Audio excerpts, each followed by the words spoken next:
Shalom, peace in the east towards Jerusalem. Should I say Yerushalayim? Kol halal Yahweh B'Hashem Yahawashi B'Hashem B'Chadash. Double honors to the elder apostles, a great millstone, as well as honor to the men under the elder apostles, a great millstone. Shalom to the elect. This video is about the Messiah going to come back. The Messiah, Yahawashi Mashiach, will come back to judge and make war in righteousness. So he's not coming back peaceably. Matthew 10:34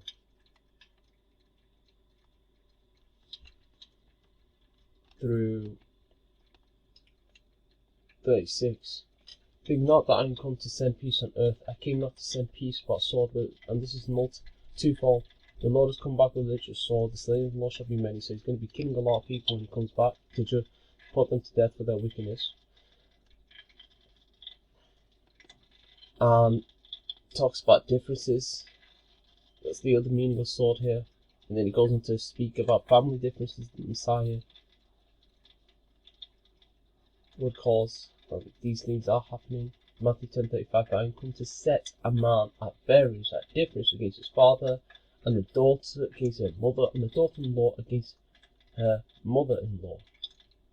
Verse 36. And a man's foes and a man's enemies shall be they of his own household, because if you're in the faith, your own family are going to betray you.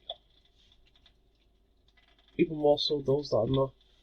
Like, let's say you got those of your family who are not in the faith, they might be planted Christians or whatever. They're going to betray you when they, during the time of persecution.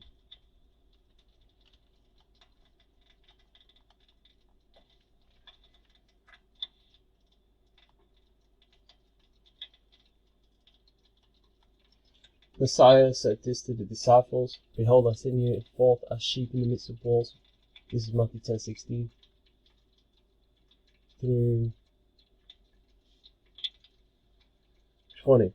Behold, I send you forth as sheep in the midst of wolves. Be ye therefore as wise as serpents, and harmless as doves, but beware of men.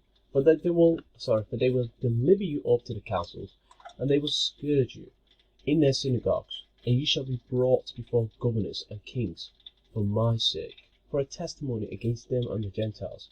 But when they deliver you up, take no thought how or what you shall speak, for it shall be given you in that same hour what you shall speak. For it is not ye that speak, but the Spirit of your Father which speaketh in you. So persecution, people delivering you up to government figures, have harm fall upon you, to have you get locked up, for you to be seized and catched. Don't think about what you're going to say during that time, for the Lord's going to put it in your mind, what you have to say, what you'll say at that time. Matthew 10:21. And here it talks about family betrayal. And the brother shall deliver up the brother to death, and the father the child. And the children shall rise up against their parents, and cause them to be put to death. Verse 22. And ye shall be hated of all men for my name's sake, but he that endureth to the end shall be saved. And you are going to be hated of all men for my name's sake. But he that lasts until the end, that is hardened to the point he lasts until the end, is going to be saved. He's 100% going to be saved. And that is going to be fulfilled by the elect enduring unto the end, because only the chosen Israelites, the Israel of Yahweh, the name of Yahawashi, will last until the very end. Verse 23. But when they persecute you in the city, flee ye into another, escape into another. For verily, for truly I say unto you, you shall not have gone over the cities of Israel till the Son of Man be come.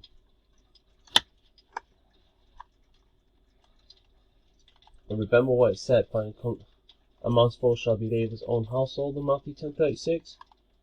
Well, look what the Messiah, Yahawashi, said to his disciples.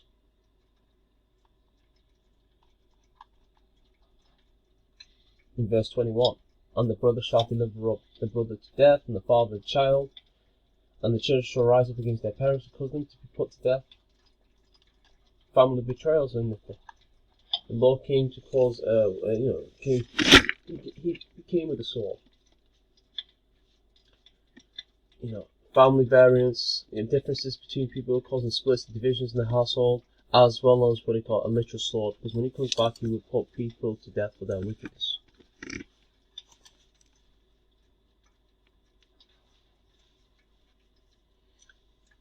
It says he will judge and make war in righteousness in Revelation 19:11. And I saw heaven opened, and behold a white horse, and he that sat upon him was called Faithful and True, and in righteousness he doth judge and make war. That's talking about the Messiah. And when the Messiah comes back, everyone's going to see him. Everyone's going to see the return of Yahawashi. And it's going to be scary. Revelation 1:8.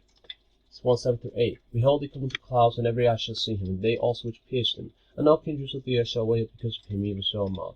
I am Alpha and Omega, the beginning and end, saith the Lord, which is and which was and which is to come, the Almighty. See, and we go to Revelation 1:1, you see it's the revelation of Yahawashi Mashiach, which the Most High Yahweh gave unto John the Revelator, to show unto his servants things which must shortly come to pass happen, and he sent and signified it by his angel unto his servant John. Verse 2, who bear record of the word of the Most High, and of the testimony of Yahawashi Mashiach, and of all things that he saw. Verse 3, blessed is he that readeth, and they that hear the words of this prophecy, and keep those things which are written therein, for the time is at hand. Something that's at hand is near. If it says the time is at hand, it's in the time is near.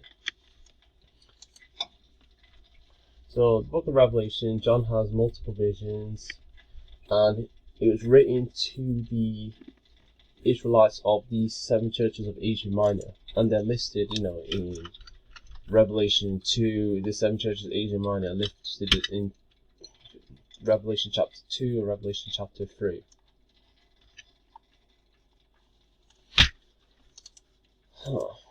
Now, going to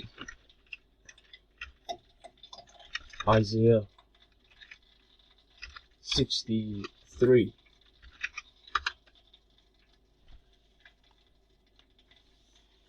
I'll just read it. I've done a breakdown, so I'll leave the link to it in the description box. I've done a breakdown of Isaiah 63, 1-6. Who is this that come from Eden with dyed garments from Bozrah? This that is glorious in his apparel, travelling in the greatness of his strength. I that speak in righteousness, mighty to save. Wherefore art thou red in thine apparel, and thy garments like him that treadeth in the winefats? I have trodden the winepress alone, and of the people there was none with me. For I will tread them in mine anger, and trample them in my fury. And their blood shall be sprinkled upon my garments, and I will stain all my raiment. For the day of vengeance is in mine heart, and the year of my redeemed is come. And I looked, and there was none to help, and I wondered that there was none to uphold. Therefore thine own arm brought salvation unto me, and my fury it upheld me. And I will tread down the people in mine anger, and make them drunk in my fury, and I will bring down their strength to the earth. Isaiah 66.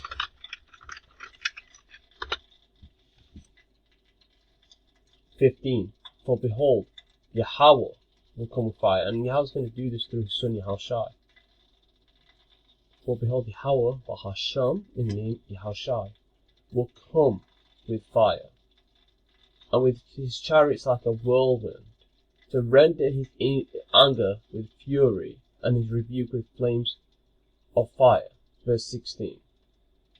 For by fire and by his sword will Yahweh plead with all flesh, and the slain of Yahweh shall be many.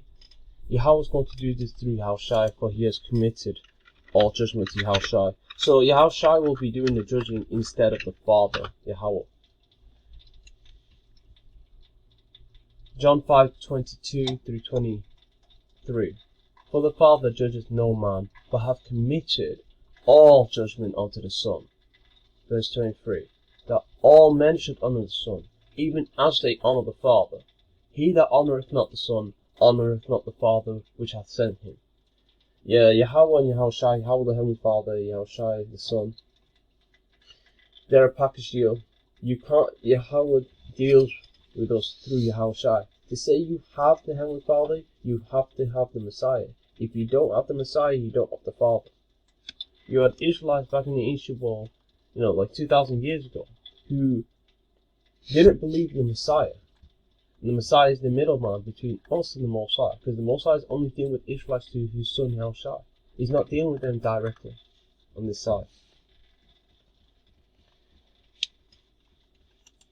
And you can see why in Isaiah 1, okay, I'm going off topic, but let me just stay on the fact that the Messiah is not coming back peaceably. He's coming to judge and make one righteousness. I've already proved using multiple Bible verses. I can also bring out, Luke 12:49 through 51, where the Messiah said this to his disciples.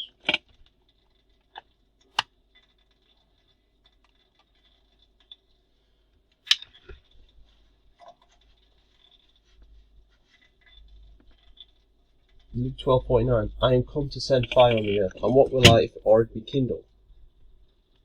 The Lord Yahawashi is going to come with chariot fire when he returns.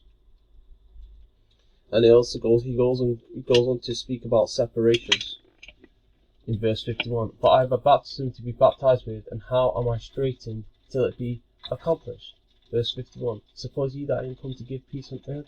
I tell you nay, I tell you no, but rather instead division. Division is a splitting, right? Verse 52. For from henceforth there shall be 5 in one house divided, 3 against 2, and 2 against 3. Verse 53.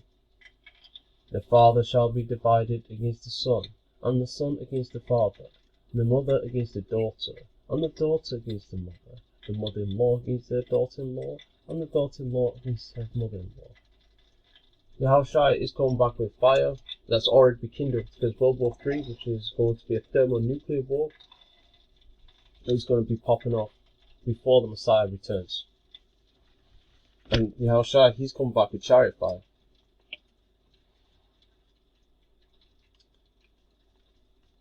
And then in verse 51 he says, do you think I've come to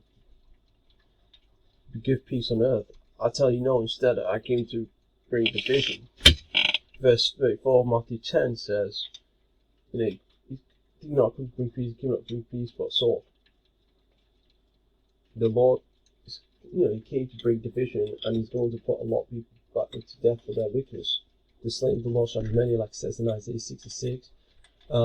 Isaiah 63, Yahawashi is going to be stomping a lot of people to death for their wickedness. He's going to stomp them out like grapes. And that's metaphorical to basically say how much slaying he's going to do when he comes back.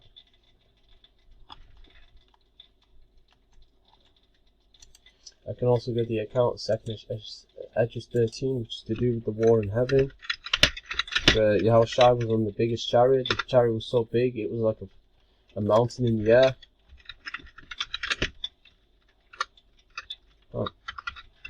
I know it's 2nd Esdras 13. 2nd Esdras 13. 3. And I beheld, and lo, that man was strong with the thousands of heaven. The thousands of heaven are the angels. Yahawashi is going to come back to the earth with angels to judge and make war and righteousness, and mightily save his chosen Israelites wheresoever they be spread throughout the earth.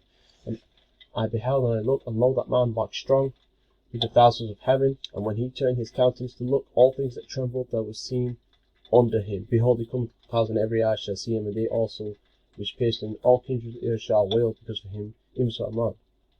Everyone's going to be scared when they see Yahawashi. With his return, everyone's going to be scared. They're going to see him, and they're going to be scared beyond straight.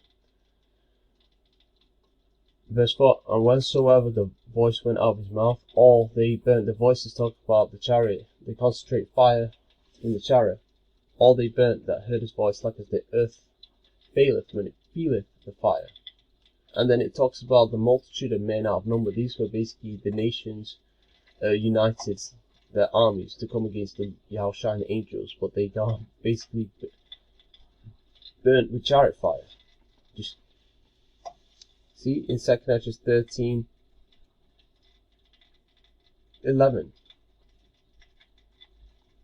Anyway, I can leave it there. Hopefully this video was edifying. Until next time, shalom.